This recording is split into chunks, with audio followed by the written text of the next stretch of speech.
Og der ble jeg da med en gang tatt inn i et miljø som på samme måte som på Metropol var veldig spennende og morsomt og hyggelig og inkluderende. Og jeg har egentlig bare gode ting å si om de erfaringene der. Hvor stort var det miljøet?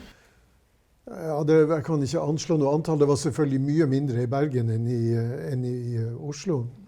Så det hadde jo noen begrensninger av den grunn. Men samtidig så er det jo sånn at mindre miljøer ofte er tettere og kanskje mer inkluderende på en måte enn de store.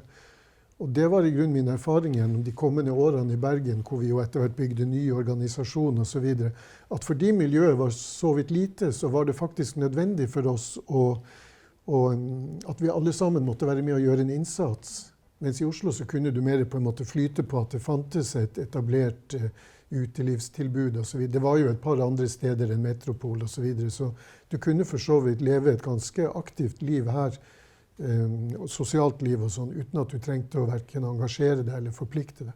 Men sånn var det ikke i Bergen. Du måtte på en måte mer gjøre ting selv hvis det skulle skje noe. Og så var det en veldig verdifull ting i Bergen. Det var noe som kalt søndagsgruppa. Det var en sånn bevisstgjøringsgruppe da. Og den gikk ut på at vi kom sammen og drakk kaffe og spiste vafler og sånn hjemme hos noen da. Gikk litt på omgang. Og der var det en blanding av folk som var nye, sånn som meg, og så var det noen som hadde mer erfaring og hadde liksom... Ja, de kunne for eksempel, de hadde fortalt til mor og far og kunne liksom fortelle om hvordan det hadde gått og så videre. For det var jo kanskje det som for de fleste av oss var den store bøygen. Det var det å skulle fortelle det hjemme. Du hadde ennå ikke fortalt noe. Nei. Og da var det jo veldig verdifullt å få høre litt av erfaringen til de som hadde gjort disse tingene, og kunne berolige oss med at det var faktisk ikke sånn at taket falt ned, eller at mor fikk hjerteattakk og begynte å krampegråte, og at far ble rasende. Og sånn for de aller fleste hadde det faktisk gått helt fint. Og for noen hadde det vært egentlig veldig gode opplevelser. Så det bidro jo til å bestyrke meg i min overbevisning om at nå skulle jeg manne meg opp til å fortelle det hjemme. Men dette miljøet, var det først og fremst studenter, eller? Nei, i grunnen i Bergen vil jeg si at det var... Der kom jeg i kontakt med all slags folk. I Oslo var det nok mest sånn studenter, de som jeg hadde truffet på Metropol.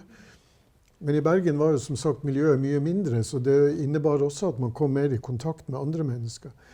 Og det, når jeg nå ser på hele livet mitt under ett, så synes jeg jo at det er faktisk en av fordelene med å være homo her i verden, at homomiljøene er ofte så blandet, at man kommer mye mer i kontakt med folk som har en helt annen sosial bakgrunn enn en selv, både når det gjelder utdannelse og interesser og penger og mange ting.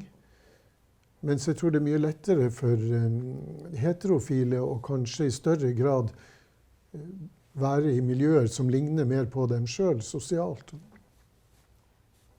Så det hadde vært litt morsomt hvis noen gjorde en liten undersøkelse på det en gang.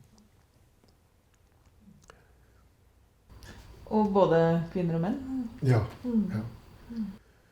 Og der var det kanskje også litt mer samhandling i Bergen enn i Oslo. Kanskje igjen litt på grunn av miljøenes størrelse. For det var nok langt på vei sånn at kvinner satt sammen enkelte steder, på Metropol for eksempel, og andre, for det meste var det jo menn som var der.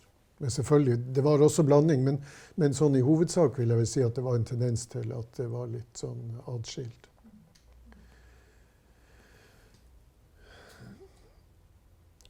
Og da var det på Ranhuset? Da var vi på Ranhuset. Ja. Fortell litt om det. Ja, Ranhuset det er jo en stor trevilla oppe i Kalfaret, og som ble eid av sangkoret Ran. Jeg tror faktisk at det tok årevis før jeg i det hele tatt visste hvor det navnet kom fra. Og som forbundet leide og hadde arrangementer da, hver lørdag, så vidt jeg husker. Pluss at det var et par sånne et loftsrom hvor det var kontorlokaler. Og det hadde jo fordelen av at det var innenfor gangavstand fra sentrum, men samtidig så var det litt usjenert. Det var en stor åpen plass ved siden av en parkeringsplass og sånn da. Så det var ikke noen naboer tett innpå. Og samtidig var jo Kalfarveien som gikk forbi var jo på en måte en helt nøytral. For det var jo også de ting som man i disse tidlige homostedene bekymret seg litt om. Det var jo om hvorvidt man kunne bli observert og oppdaget.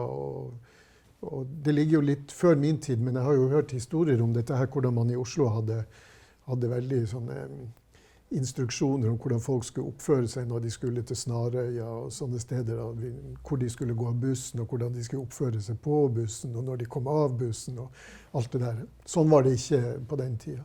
Altså, verden var gått et viktig skritt fremover i løpet av veldig kort tid, tror jeg. Det med avkriminaliseringen skjedde jo i 72, samme år som altså jeg hadde mine første erfaringer. Jeg tror ikke at jeg egentlig tenkte så veldig mye på det, fordi jeg tror kanskje det som bekymret meg og mange andre mest i forhold til det der med å bli oppdaget, sånn, det var ikke risikoen for at vi skulle bli straffedømt og komme i fengsel. Det var jo mer den sosiale skandaliseringen og stigmatiseringen. Det var jo det som bekymret oss. Og den forsvant jo ikke automatisk. Men det er klart at avkriminaliseringen var et veldig viktig skritt på veien.